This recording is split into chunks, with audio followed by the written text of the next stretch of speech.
recently got a question about ferments and the different kinds of ferments that you can have.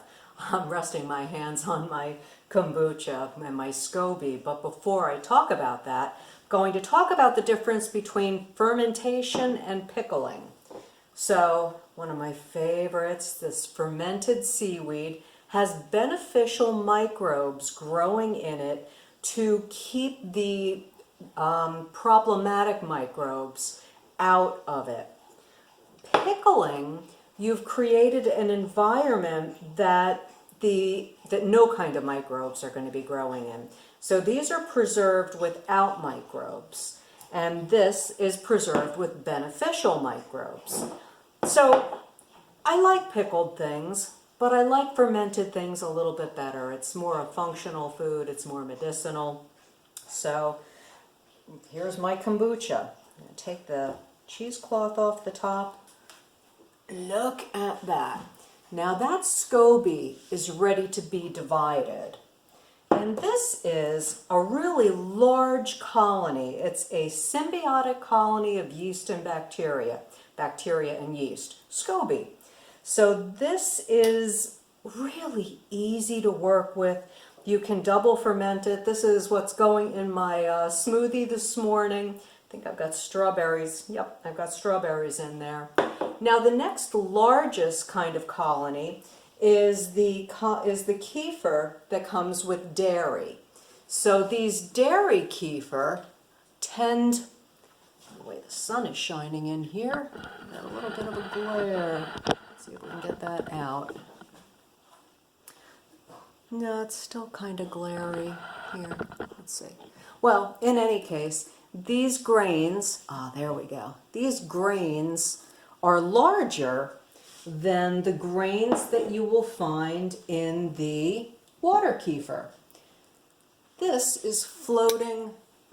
Gosh, it's just going to be one of those days, isn't it? Is that better? Yeah. So these are floating in coconut water, and you can see these grains are quite a bit smaller than these grains. Those are lumpy like oatmeal. These are also a little more temperamental.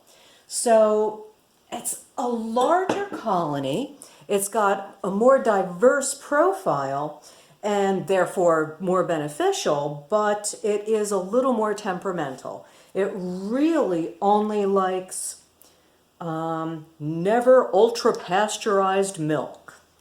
So, okay, that's what I give it. And it also does not like to touch metal. So you have to use cheesecloth or a special kefir drainer that is not made of metal. Coconut water kefir, well, mine's in coconut water. You could use molasses, you could use sugar and water. Either of those are going to be fine. I like to use just coconut water because it's easier. And then I put it in a bottle to let it rest. Let's see if it pops. Ooh, so this is really fizzy and it's fun. Look at the bubbles coming up. Oh, you can't see them, can you? Well, there's bubbles coming up and it makes for a really effervescent drink. Now the smallest colonies of all are yogurt colonies because this is like really creamy. My favorite kind. It comes in a glass jar. It is Yellow House yogurt. So if you can find it, I highly recommend it. It's delicious. So that is a real quick overview on different kinds of ferments and the difference between fermentation and pickling. So I'm not going to post any of these. No, I'm not going to post any of these on my website, but I've already posted how to make kefir and how to make kombucha. So you certainly can look those up on my website, and you can look those up. You can look up the videos on the YouTube channel. So give them all a try and just make your microbiome happy. These are going to create all kinds of beneficial fatty acids and vitamins. There is nothing wrong with adding fermented foods to your diet, unless you've got like an overgrowth of candida or something going on that requires you to first weed, then seed, then feed the beneficial microbes. So that's what I've got to say today. Enjoy.